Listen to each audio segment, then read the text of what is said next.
Good morning students. तो I hope कि आपने जो मैंने लास्ट वीडियो में चैप्टर कराया था मैट्रिसेस, जहाँ तक आप कर चुके हैं अच्छे से समझ आ गया। इन दिस वीडियो आज हम सीखेंगे कुछ और उससे आगे। लास्ट वीडियो में हमने प्रोडक्ट ऑफ मैट्रिसेस किया था, ठीक है, और हम उसके आगे क्या करते हैं नाउ। हमने किया था ए स्क्वायर, जैसे पावर्स क्या होती है मैट्रिसेस की, ए स्क्वायर क्या होता है, हमने किया था कि ए इंटू ए ऐसे निकालना होता है हमें, ठीक है। इसके ऊपर हमारे कुछ थ्योरम्स हैं on the powers of matrix पे। एक तो है ए प्लस बी का होल स्क्वायर, देखिए ए प्लस बी इसका होल स्क्वायर, ये मैट्रिक्स का केस है। वैसे जनरली हमने पढ़ा है कि A square plus B square plus 2ab होता है, but this is the case of matrix. तो इसमें हम क्या करेंगे, A plus B into A plus B ऐसे लिखेंगे। नाउ इस मैट्रिक्स को मैं मल्टीप्लाई कर रही हूँ ए से, तो I will get A plus B into A plus B into B, ठीक है। फिर इस बी को मल्टीप्लाई कर दिया। Now A and A square, B A, then A B and then B square. तो दिस इज अवर आंसर। ये A B A और ए बी ये जनरली हमारे नॉट इक्वल होते हैं, तो इसको हम एज इट इज रखेंगे। हम इसको 2ab नहीं लिख सकते जब तक हमें ये नहीं दे रखा ना कि ab जो है वो आपका ba के बराबर है। कुछ केसेस में ऐसा होता है, मैट्रिसेस कम्यूट भी करती है, तो इन दैट केस ओनली हम इसको 2ab लिख सकते हैं, अदरवाइज नहीं लिख सकते, ठीक है। सिमिलरली एक और थ्योरम है a plus B A minus B. Generally हम इसको क्या लिखते हैं, अगर हमारे पास ये नंबर्स होते तो A square minus B square, but इसमें क्या करेंगे, हम इसको मल्टीप्लाई करेंगे। A plus B A minus B, पहले ए के साथ मल्टीप्लाई, उसके बाद plus A plus B into minus B. Now you will get A square B A minus A B and minus B square, ठीक है। A square minus B square तो आता ही है। ये बी ए और ये जो ए बी है आपका, अगर ये कम्यूट करते हैं तो ये कैंसिल हो जाते हैं, otherwise this will be your answer, ठीक है। तो अगर दो मैट्रिसेस दे रखी है आपको, ए और बी, अलग अलग दो मैट्रिसेस आपको दी हुई है, ये ऐसे लिखा हुआ है this is matrix A and this is matrix B and find A plus B and A minus B. तो आप डायरेक्ट फॉर्मूला नहीं लगाएंगे A square minus B square, आप उसको इस फॉर्मूले से करेंगे, ठीक है, या फिर ये फॉर्मूला बनाएंगे इसमें, okay. Next a minus B का whole square, a minus B का होल स्क्वायर जैसे हमने प्लस का किया था ना, अगर हमारे पास यहाँ माइनस है तो a माइनस बी का होल स्क्वायर जनरली क्या बनेगा, a square plus B square minus A b minus b a. जैसे माइनस 2ab होता है ना, तो minus A B and minus b a, ठीक है। इसके बाद हम चलते हैं, एक क्वेश्चन करा रही हूँ that is based on mathematical induction, आपकी एनसीईआरटी का ही क्वेश्चन है, मैथमेटिकल इंडक्शन पे बेस्ड है वो, एंड मैथमेटिकल इंडक्शन आप कर चुके हैं in class 11। So this is the question, this is NCERT question. इसमें हमें क्या गिवन है, वी आर गिवन है मैट्रिक्स ए, ठीक है, और हमें प्रूव करना है that A raise to power N is this matrix, ये हमें प्रूव करना है। तो we will do this question by using mathematical induction, जो आप क्लास 11 में कर चुके हैं। तो उसमें हम जनरली क्या करते थे, फर्स्ट वी प्रूव दैट, हम इसको n इक्वल टू 1 के लिए प्रूव करते थे ट्रू है, n इक्वल टू 2 के लिए प्रूव करेंगे ट्रू है, देन हम मान के चलेंगे कि ये n इक्वल टू k के लिए ट्रू है, और उसके बाद हम प्रूव करते हैं कि वो k प्लस 1 के लिए भी ट्रू होगा। इसका मतलब वो केसेस कंपाइल करके हम क्या कहेंगे कि ये दिस इज ट्रू, ठीक है। तो हम कर रहे हैं इसको। नाउ प्रूव दैट, ये हमें लेना है, मान लो n की वैल्यू 1 है, तो ये क्या हो जाएगा, a is equal to cos alpha minus sine alpha cos alpha. तो ये a की वैल्यू उसके बराबर है, इसका मतलब ये ट्रू है n इक्वल टू 1 के लिए। n इक्वल टू 2 के लिए लेते हैं, a square is equal to, a square हमें प्रूव करना है किसके बराबर आएगा, cos 2 alpha sine 2 alpha minus sine 2 alpha and cos 2 alpha. हमें प्रूव करना है कि ए स्क्वायर की वैल्यू ये आई, ठीक है। नाउ ए स्क्वायर हम कैसे निकालते हैं, ए इंटू ए, हमारी cos alpha sign alpha minus sine alpha cos alpha, this is matrix ए। दोबारा लिख रही हूं मैट्रिक्स ए क्योंकि हमें इनको मल्टीप्लाई करना है। अब we have to calculate a square, ठीक है, ए इंटू ए। कैसे करते हैं? Row by column, first row first column, ठीक है। तो कॉस अल्फा इंटू कॉस, ये हमारा cos alpha into cos alpha, cos square alpha, उसके बाद sine alpha into sine alpha minus का साइन स्क्वायर अल्फा, ये हमारी फर्स्ट टर्म हो गई। Next first row second column, हमारा सेकेंड एलिमेंट आएगा, कॉस अल्फा को साइन अल्फा से किया और साइन अल्फा को कॉस अल्फा से, this is the second element. Now moving on to the second row and first column, minus sine alpha को cos alpha से करेंगे तो minus sine alpha cos alpha, उसके बाद कॉस अल्फा को minus sine alpha से करेंगे तो minus sine alpha cos alpha, third element आ गया। Moving on to the fourth, minus sine alpha को साइन अल्फा से तो माइनस साइन स्क्वायर अल्फा और इसको इससे किया तो प्लस कॉस स्क्वायर अल्फा, ठीक है। Now look here, cos square theta minus sine square theta क्या होता है? Cos 2 theta, cos theta sine theta cos theta, तो ये क्या हो गया हमारा 2 साइन अल्फा कॉस अल्फा और इसकी वैल्यू किसके बराबर होती है? साइन 2 अल्फा के बराबर। Look here, this is minus sine alpha cos alpha, twice of sine alpha cos alpha, तो ये माइनस 2 साइन 2 अल्फा हो गया। इसके बाद ये हमारा क्या है? Cos square theta minus sine square theta जो यहाँ पे था और इसकी वैल्यू क्या होती है हमारी? Cos 2 alpha, this is cos 2 alpha. तो हमारी ये वाली जो हमने ए स्क्वायर मैट्रिक्स की मल्टीप्लिकेशन करके देखा कि हमारा इसके बराबर आ रहा है, इसका मतलब this matrix is true for n equal to 1 and n equal to 2। उसके बाद हम लेट करके चलते हैं that this matrix is true for n is equal to k, ठीक है। हम लेट करके चलते हैं, लेट a की power k is equal to cos k alpha sin k alpha minus sin k alpha and cos k alpha। a की power k ये है हमारी, ठीक है। और हमें प्रूफ क्या कर निकालना था हमें इसमें? a की पावर k प्लस 1, ठीक है। प्रूफ क्या करना है हमें?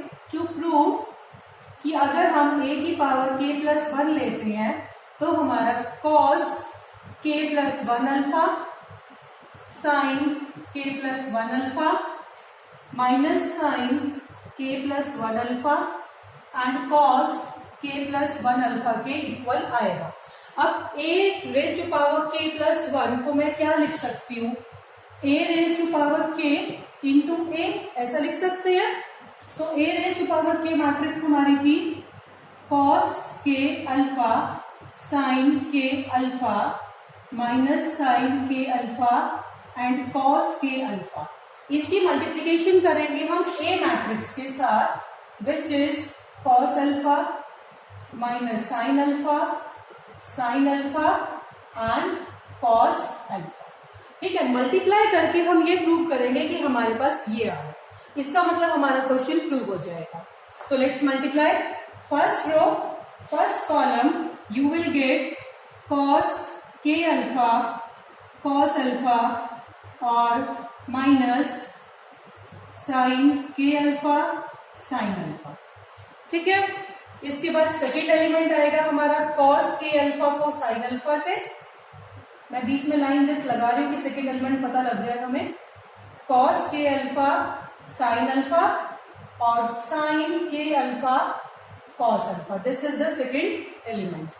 now second row first column, तो minus sine k alpha cos alpha and minus sine alpha cos k alpha। इसके बाद हमारा सेकेंड एलिमेंट आ रहा है minus sine k alpha sine alpha plus cos k alpha cos alpha। देखो ऐसे में देखने में लग रहा है कि बहुत मुश्किल है, बट जब आप करेंगे ना मल्टीप्लीकेशन जस्ट सिर्फ मल्टीप्लीकेशन कर रही हूं मैं और कुछ नहीं करती हूँ। नाउ यहाँ हमारे कौन से फॉर्मूले लगेंगे, सी एंड डी फॉर्मूले। सी डी फॉर्मूले आपने किए थे ना ट्रिग्नोमेट्री में, cos c plus cos g sine a plus b, sine C plus g क्या होता है, इस तरह से। तो ये है cos c cos g minus sine a sine c sine d, ठीक है। तो ये किसका फॉर्मूला होता है, कॉस सी प्लस जी का। तो यू विल गेट कॉस के प्लस, इसको मैं वन ले सकती हूँ ना, कॉस, इसको ऐसे लिख सकते हैं के अल्फा प्लस अल्फा। ये फॉर्मूला किसका है, कॉस सी प्लस जी का, ठीक है। इसके बाद what is this, cos A, यहाँ पे मैंने प्लस नहीं लगाया,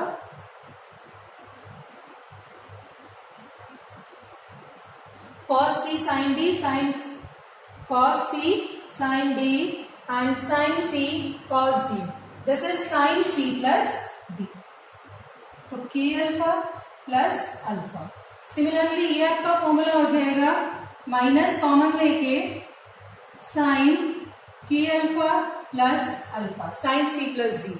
यहां से हमारा ये फॉर्मूला हो गया cos c d, cos c cos g minus sine c sine d. So this is cos के अल्फा प्लस अल्फा, ठीक है।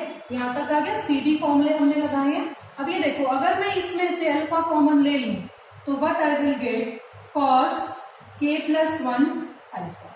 सिमिलरली यहां से अल्फा कॉमन ले लेंगे तो ये आ जाएगा साइन के प्लस वन अल्फा। सिमिलरली यहां से अगर मैं अल्फा कॉमन लेती हूँ तो आई एम गेटिंग के प्लस वन अल्फा। सिमिलरली यहां से अल्फा कॉमन लेके यू आर गेटिंग के प्लस वन, ठीक है। तो आई थिंक ये आपको क्लियर हो गया होगा कि ये वाली मैट्रिक्स हमारे किस तरीके से इसके इक्वल आई है। Okay, so this was your question. तो इसी तरह के एक दो क्वेश्चन और हैं आपकी टेक्स्ट बुक में, उनको आप प्रैक्टिस कीजिएगा। Now moving on to the transpose of a matrix. Transpose of matrix क्या होता है, एक नया कॉन्सेप्ट कर रहे हैं, बहुत इजी है। ट्रांसपोज ऑफ मैट्रिक्स, ट्रांसपोज का मतलब होता है जस्ट उसकी रोज एंड कॉलम्स को इंटरचेंज करना। We are doing transpose of a matrix. Suppose हमें एक मैट्रिक्स गिवन है 2 3 1 4। अगर मुझे कोई बोलता है कि इसका ट्रांसपोज लिखिए तो मुझे क्या करना है, जस्ट इसकी रोज और कॉलम्स को इंटरचेंज करना है। तो जो इसकी रो थी फर्स्ट रो वो फर्स्ट कॉलम बन जाएगी और जो सेकंड रो है वो इसका सेकंड कॉलम बन जाएगा, ठीक है। समझ में आ गया, this is the transpose of a matrix. उसके बाद जरूरी नहीं है ये स्क्वायर मैट्रिक्स में हो। फॉर एग्जाम्पल अगर मेरे पास 2 3 1 4 0 8, ये मेरे को एक रेक्टेंगुलर मैट्रिक्स दी हुई है जिसका ऑर्डर क्या है 2 क्रॉस 3, 2 रोज 3 कॉलम्स। तो अगर मैं इसका ट्रांसपोज करती हूँ तो व्हाट आई एम गेटिंग 2 3 1, जो रो थी वो कॉलम बन गई है 4 0 8, 3 रोज 2 कॉलम्स। तो देखो यहाँ पे ऑर्डर चेंज हो गया। अगर हमारी मैट्रिक्स m क्रॉस n की है तो वो हमारी n क्रॉस m की हो जाएगी, ठीक है। अच्छा, लिखते कैसे हैं, this is matrix B and this is matrix B का ट्रांसपोज। कई बार यहाँ पे ना T भी लिखा होता है, T for transpose, but generally जो है डैश का साइन होता है, ठीक है। तो दिस इज A ट्रांसपोज। अच्छा, एक और बात, अगर मेरे पास ये A ट्रांसपोज आ गया, अगर मैं इसका दोबारा ट्रांसपोज करूं तो क्या आएगा, जो इसकी रो है उसको कॉलम बना दो, ठीक है, सेकंड रो को सेकंड कॉलम। तो एक बार चेक कीजिए, सेम आ गया। इसका मतलब अगर मैं A ट्रांसपोज का ट्रांसपोज करती हूं तो आई एम गेटिंग मैट्रिक्स A, ठीक है। आई थिंक ये आपको यहाँ पे नहीं दिख रहा है, हम ये देखिए, ये दोबारा सेम आ गया ना ट्रांसपोज करने के बाद। तो इसका मतलब अगर मैं किसी ट्रांसपोज का ट्रांसपोज करती हूँ तो मेरे पास ओरिजिनल वही मैट्रिक्स आ जाती है, ठीक है। जस्ट इतना सा है ये ट्रांसपोज। इसके बाद इसके कुछ रूल्स हैं ट्रांसपोज के। What is the first rule जो मैंने अभी बताया है, दैट इज कि अगर हम A ट्रांसपोज का ट्रांसपोज करेंगे तो I will get the original matrix. Second is K into में A ट्रांसपोज, K इंटू में A का अगर मैं ट्रांसपोज करती हूँ, K तो कोई स्केलर है, इसके ऊपर ट्रांसपोज का कोई फर्क नहीं पड़ता, तो K इंटू में A ट्रांसपोज के बराबर होगा वो। ऐसा नहीं है कि K का हम रेसिप्रोकल करेंगे, ऐसा नहीं होता है, ठीक है, जस्ट K को मल्टीप्लाई करना है A ट्रांसपोज के साथ, ठीक है। उसके बाद है A plus B transpose, A plus B transpose बराबर होएगा A transpose plus B transpose के। अलग अलग मैट्रिक्स का, फॉर एग्जाम्पल A मुझे दिया हुआ है 2 1 3 4 and B I am given 0 1 2 1। तो अगर मुझे A प्लस बी का ट्रांसपोज निकालना, या तो पहले मैं इनको प्लस कर लूं फिर ट्रांसपोज निकाल लूं, या पहले इसका ट्रांसपोज करूं इसका ट्रांसपोज करूं फिर प्लस करूं, I will get the same answer, ठीक है। इसके बाद जो मेन है that is A B transpose. ये तुम्हारा थोड़ा सा ध्यान देने का है, ए इंटू बी ट्रांसपोज होएगा B transpose into A transpose, ठीक है। ये अलग अलग A transpose into B transpose नहीं होता, बस इसमें आपका इंटरचेंज हो जाता है। इसको आप कैसे ध्यान में रखेंगे, देखिए ए बी का मुझे ट्रांसपोज करना है। फॉर एग्जाम्पल अगर मेरी मैट्रिक्स है ये, मल्टीप्लाई करने के लिए मुझे क्या चाहिए होता है 1 0, दिस इज 2 by 3। अब मेरे पास एक बी मैट्रिक्स है जो 3 by 1 की ले लो, 1 0 2, 3 by 1 की है, ठीक है। तो ये क्या होगा, इनका मैं मल्टीप्लीकेशन तो कर सकती हूँ ना, और मल्टीप्लाई करने के बाद जो ए बी मैट्रिक्स आएगी वो मेरी 2 क्रॉस 1 ऑर्डर की आएगी। तो ये जो ए बी मैट्रिक्स है, अगर मैं इसका ट्रांसपोज करती हूँ तो मेरे पास 1 क्रॉस 2 का आएगा। ये देखिए ए बी जो मैट्रिक्स थी वो 2 क्रॉस 1 की आई, ट्रांसपोज करने के बाद मेरी मैट्रिक्स 1 क्रॉस 2 की हो जाएगी, ठीक है। यहाँ आइए बी का ट्रांसपोज अगर मैं करती हूँ तो वो मेरी मैट्रिक्स होगी 1 क्रॉस 3 की, और ए का ट्रांसपोज अगर मैं करती हूँ तो वो मेरी मैट्रिक्स होगी 3 क्रॉस 2 की, ठीक है। तभी तो हम उनको मल्टीप्लाई कर पाएंगे, और B transpose into A transpose की जो मेरी मैट्रिक्स होगी ये तो हम फिनिश कर देते हैं 1 क्रॉस 2, ठीक है। ये 1 क्रॉस 2 की थी, ये भी 1 क्रॉस 2 की आ गई। मान लो मैंने यहाँ पे गलती से ए ट्रांसपोज बी ट्रांसपोज लिख दिया, ठीक है। तो अब A transpose into B transpose करके देखना, ए ट्रांसपोज क्या है आपका 3 क्रॉस 2, बी ट्रांसपोज क्या है आपका 1 क्रॉस 3। क्या ये मैट्रिक्स मल्टीप्लाई हो सकती है? ये तो मल्टीप्लाई ही नहीं हो सकती, ठीक है। तो इसीलिए यहाँ पे आपको ध्यान रखना है कि ए बी का ट्रांसपोज इक्वल होएगा B transpose into A transpose के, ओके। नाउ इसके बाद एक और क्वेश्चन,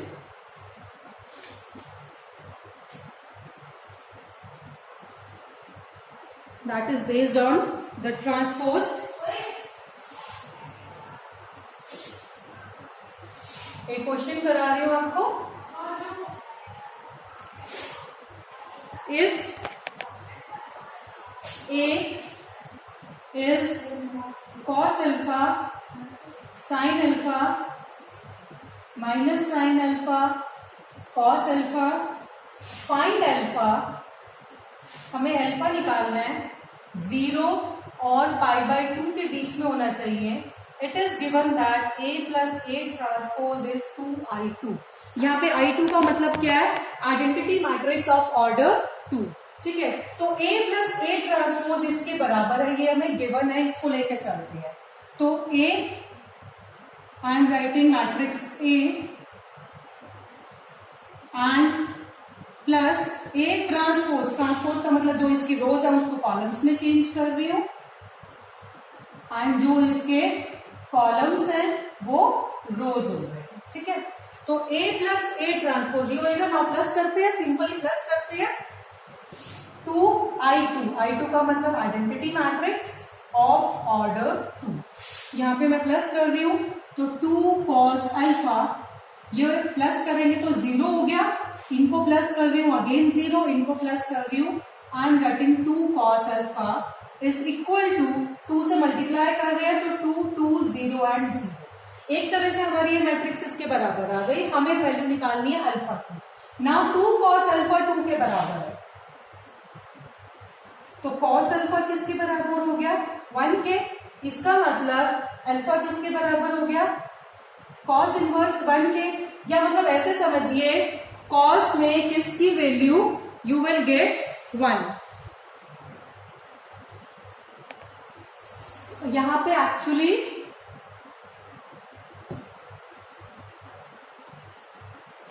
यहां पे आपका 0 आएगा, 0 के इक्वल होगा ये, ठीक है। सॉरी, यहां पे ना आपका √2 है, it is written in question that it is √2।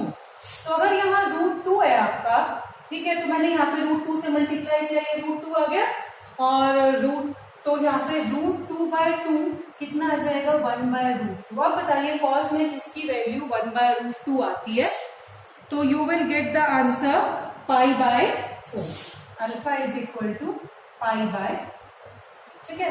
तो ये दिस कंप्लीट्स योर क्वेश्चन। इसके बाद आता है आपका symmetric matrix and skew symmetric matrix. Just आज मैं इंट्रोडक्शन दे रही हूँ इनका, आप क्वेश्चन ट्राई आउट कीजिएगा इनके ऊपर। सिमेट्रिक मैट्रिक्स क्या होती है, if A transpose is equal to A then the matrix will be symmetric. अब ये देखिए, अगर A ट्रांसपोज जो है वो A के बराबर हो, मतलब जिसकी रोज और कॉलम्स बराबर होंगी तभी तो ट्रांसपोज करने के बाद वो बराबर आएगा। फर्स्ट स्टेप मतलब फर्स्ट रूल क्या हुआ इसका, हमें क्या पता लगा, that it should be a square matrix, ठीक है। फॉर एग्जाम्पल मैं एक मैट्रिक्स लिख रही हूँ 3x3 की, 1 2 3 एंड यहाँ पे लिख रही हूँ 4 एंड 6 एंड 8, ठीक है। ये इसकी फर्स्ट रो है। अगर मैं इसका, this is my matrix A, अगर मैं इसका ट्रांसपोज करती हूँ, फर्स्ट रो को मैं फर्स्ट कॉलम बना रही हूँ, देन सेकेंड रो को I am making the second column, then third row को I am making the third column. तो चेक कीजिए क्या ये बराबर है, therefore it is a symmetric matrix. उसके बाद आता है skew symmetric. If A transpose -A के बराबर हो तो उसको हम क्या बोलेंगे, स्क्यू सिमेट्रिक मैट्रिक्स, ठीक है। अब स्क्यू सिमेट्रिक के लिए भी माइनस की बात छोड़ो, अगर A ट्रांसपोज A के बराबर आ रहा है, नेगेटिव साइन हम बाद में लेते हैं, इसका मतलब वो भी एक स्क्वायर मैट्रिक्स होगी। सिमेट्रिक और स्क्यू सिमेट्रिक मैट्रिसेस हमेशा स्क्वायर मैट्रिक्स होंगी, ठीक है, ये ध्यान रखना। इसके बाद A ट्रांसपोज हमारा -A के बराबर है, इसका मतलब जो AIJ आपके एलिमेंट्स है, मतलब ये वाला एलिमेंट इसके बराबर हुआ ना तभी तो आता है। AIJ जो है आपका वो -AJI के बराबर होएगा, ठीक है। This is the element A first row second column, this is the second row first column, ये एलिमेंट सेम हुए ना आपके। ऐसे ही A13 should be equal to A31। Symmetric matrix में ऐसे होता है कि AIJ जो एलिमेंट है that should be equal to AJI. This is the symmetric matrix. और स्क्यू सिमेट्रिक में इन्होंने क्या बोला है, AIJ AJI के बराबर तो है ही, साथ में माइनस का साइन और है, ठीक है। तो अगर कोई मैट्रिक्स, कोई जैसे ये नंबर है हमारा, डायगोनल एलिमेंट्स जो होते हैं, यहाँ हमारा 8 3 3 होएगा, I और J बराबर होते हैं, तो if I equal to J, ठीक है, तो क्या होगा, डायगोनल एलिमेंट्स क्या होंगे इसके, AII is equal to -AII, इसको मैं इधर लेके आ रही हूं, तो twice of AII is 0, that is AII is 0।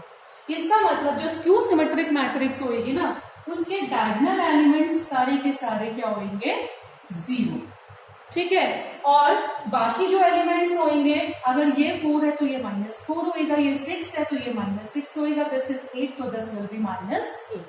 अब इसका देखो, अगर ये मेरे पास एक मैट्रिक्स दी हुई है, अगर मैं इसका ट्रांसपोज करती हूँ तो 0 4 6 फर्स्ट कॉलम बन गया, देन -4 0 8 एंड देन -6 -8 0, तो ये -A के बराबर हो गया ना। अगर ये A है और ये आपका -A, यही तो होगा पूरा सबका साइन चेंज करके, तो A transpose is equal to -A।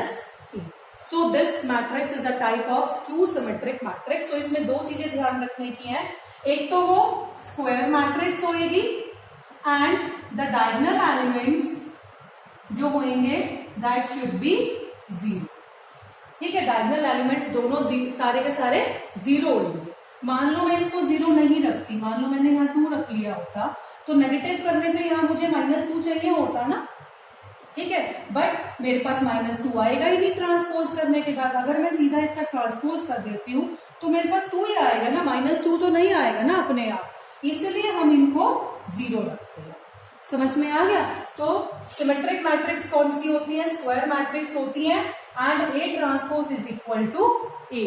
Transpose करने के बाद वही मैट्रिक्स आ जाती है। स्क्यू सिमेट्रिक मैट्रिक्स कौन सी होती है कि ट्रांसपोज करने के बाद we get negative of that matrix, ठीक है, एंड उसके डायगोनल एलिमेंट्स जो होते हैं वो 0 होते हैं और दोनों की दोनों मैट्रिसेस क्या होती है? They are square matrices. तो आई थिंक ये आपको समझ आ गया होगा यहाँ तक। इसके बाद इसमें एक आध क्वेश्चन है वो आप ट्राई करेंगे, एक आपको लिख के बता देती हूँ। For example, I am given a matrix A 3 7 -4 8। ये एक मैट्रिक्स गिवन है, शो करना है A minus A transpose is a skew symmetric matrix, is a skew symmetric matrix. ठीक है, हमें क्या शो करना है? That A minus A transpose जो आएगा वो स्क्यू सिमेट्रिक मैट्रिक्स होगा। मतलब स्क्यू सिमेट्रिक मैट्रिक्स कौन सी होती है कि ये जो मैट्रिक्स है अगर मैं इसका ट्रांसपोज करूं तो मेरे पास क्या आना चाहिए? Negative of the original matrix, मतलब -A प्लस A ट्रांसपोज, मेरे पास ये आना चाहिए ना। ठीक है, तो चलो मैट्रिक्स पहले तो ये A दे रखा है, A ट्रांसपोज क्या होएगा? 3 -4 7 और 8। अब मैं A माइनस A ट्रांसपोज कर रही हूँ, इसमें से ये माइनस कर रही हूँ, तो 3 -3 फर्स्ट एलिमेंट -4 -7 7 + 4 एंड 8 -8। तो what I am getting? 0 -11 11 and 0। ठीक है, तो ये हमारी कौन सी मैट्रिक्स है? A minus A transpose. ठीक है, अगर इस मैट्रिक्स का मैं ट्रांसपोज करती हूं, जो मेरे पास मैट्रिक्स आई है अगर मैं इसका ट्रांसपोज करती हूँ तो मेरे पास आ रहा है 0 -11 11 और 0। और क्या इसका जो ट्रांसपोज आया है वो इसके नेगेटिव के इक्वल है? अगर मैं इसका नेगेटिव करती हूँ इस मैट्रिक्स का, पूरे के साइन चेंज हो गए, 0 11 -11 0, तो नेगेटिव करने पे भी यही मैट्रिक्स आ रही है और ट्रांसपोज करने पे भी यही मैट्रिक्स आ रही है। These are same. ठीक है, ये जो मैट्रिक्स थी उसका नेगेटिव किया तो भी यही आया, ट्रांसपोज किया तो भी यही आया, सेम आ रहा है। इसका मतलब this is a skew symmetric matrix, ये हमने प्रूव कर दिया। तो आई थिंक आपको यहाँ तक क्लियर हो गया होगा कि ट्रांसपोज क्या होता है, सिमेट्रिक मैट्रिसेस क्या होती है, स्क्यू सिमेट्रिक क्या होती है। तो आप यहां तक अच्छे से